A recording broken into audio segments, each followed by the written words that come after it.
Episode 47 त्रिकाल युद्ध की शुरुआत। Future era saga part 6। जब तीनों काल टकराते हैं तो केवल एक सत्य बचता है। काल संयंत्र के द्वार पर घना अंधकार पसरा था। हवाओं में गूंजती अस्थिरता, जमीन की गहराइयों से आती कंपन और आकाश में मंडराता एक भारी सन्नाटा। सब इस बात की गवाही दे रहे थे कि कुछ असाधारण घटने वाला है। रिया ने अपनी बायोनिक आंखों से चारों ओर स्कैन किया। माया की सेना सक्रिय हो चुकी है। उनके पास छाया ऊर्जा है जो किसी भी जीवित या कृत्रिम शरीर को निगल सकती है। X9 अपने डाटाबेस में कुछ खोजते हुए बोला, ये छाया योद्धा समय के शून्य से खींचे गए हैं। इन्हें हराने के लिए सामान्य हथियार बेकार हैं। अर्जुन ने अपनी तलवार निकाली। फिर हमें असामान्य बनना होगा।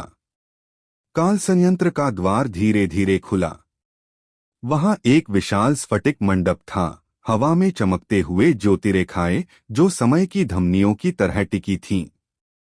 माया वहां खड़ी थी, उसके चारों ओर काले धुएं का वलय, त्रिकाल वेद उसके हाथों में और उसकी आंखों में उभरती एक देवता जैसी चमक।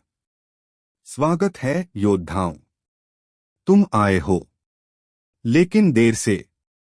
उसने त्रिकाल वेद को आकाश की ओर उठाया और मंत्रों का उच्चारण शुरू किया। चारों ओर समय की रेखाएं विलीन होने लगीं, अतीत, वर्तमान और भविष्य का अंतर मिटने लगा। दृश्य बदलते, सिकुड़ते, फिर फैलते। अचानक जमीन फटी और छाया सेना बाहर निकली। प्रत्येक योद्धा अलग अलग युग से खींचा गया था। कोई भविष्य का रोबोटिक नायक था, कोई प्राचीन राजपूत योद्धा, तो कोई वर्तमान का आतंक का प्रतीक। अर्जुन, रिया, X9 और वैदेही ने मोर्चा संभाला। अर्जुन के वार से बिजली निकल रही थी, वह एक एक करके छाया योद्धाओं को भस्म करने लगा। रिया ने अपनी कृत्रिम शक्ति को डेस्परेशन मोड में डाला, वह हवा में उड़ते हुए दुश्मनों पर प्लाज्मा बीम छोड़ रही थी। X9 ने अपने भीतर की टाइम वेव टेक्नोलॉजी को सक्रिय किया। कुछ क्षणों के लिए वह दुश्मनों को समय में फंसाकर निष्क्रिय कर देता। और वैदेही, वह शांत खड़ी रही, उसकी हथेली में चमकता कालचिन्ह प्रतीक्षा कर रहा था। माया ने एक मंत्र पूरा किया और उसके शरीर से एक प्राचीन आकृति निकली। अश्वत्थ पुत्री, देखो तुम्हारा पिता फिर जीवित है। वैदेही कांप गई। ये असली नहीं, ये सिर्फ तुम्हारा बनाया भ्रम है। माया हंसी, भ्रम भी तब तक सच है जब तक कोई उसे झुठला नहीं देता। अश्वत्थ ने वैदेही की ओर बढ़ना शुरू किया। वैदेही की आंखें नम हो गईं। तुम मेरे पिताजी जैसे दिखते हो, लेकिन उनके भीतर धर्म था। तुम्हारे भीतर सिर्फ अंधकार है। वह क्षण जब माया त्रिकाल वेद के अंतिम पृष्ठ को पढ़ने ही वाली थी, डॉक्टर सिया दौड़ती हुई आईं।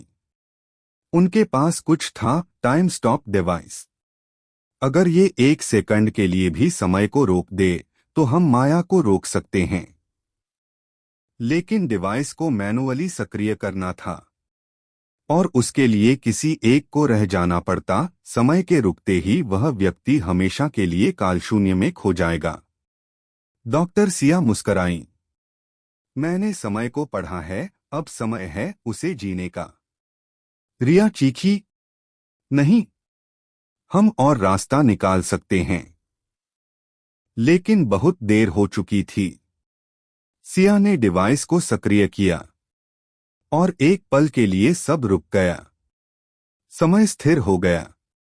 उस पल में वैदेही ने कालचेन को सक्रिय किया और माया के ऊपर छोड़ दिया। एक तेज रोशनी फैली। त्रिकाल वेद फट गया। छाया सेना भस्म हो गई और माया चीखती हुई गिर पड़ी। लेकिन सिया अब कहीं नहीं थीं। वो समय में अटक गई थीं, एक ऐसी जगह जहां कोई पहुंच नहीं सकता। काल संयंत्र बंद हो गया, लेकिन एक दरार रह गई थी। X9 बोला, त्रिकाल युद्ध जीत लिया गया है, लेकिन समय अब भी स्थिर नहीं हुआ। कोई कहीं से अभी भी इसे नियंत्रित कर रहा है। और तभी एक नई चेतना प्रकट हुई। माया चली गई। अब आ रहा है कालदूत। अगले एपिसोड में कालदूत का आगमन, समय का अंतिम स्वामी प्रकट होगा। डॉक्टर सिया की चेतना से एक नया रहस्य और एक चेतावनी जो सारे ब्रह्मांड को हिला सकती है।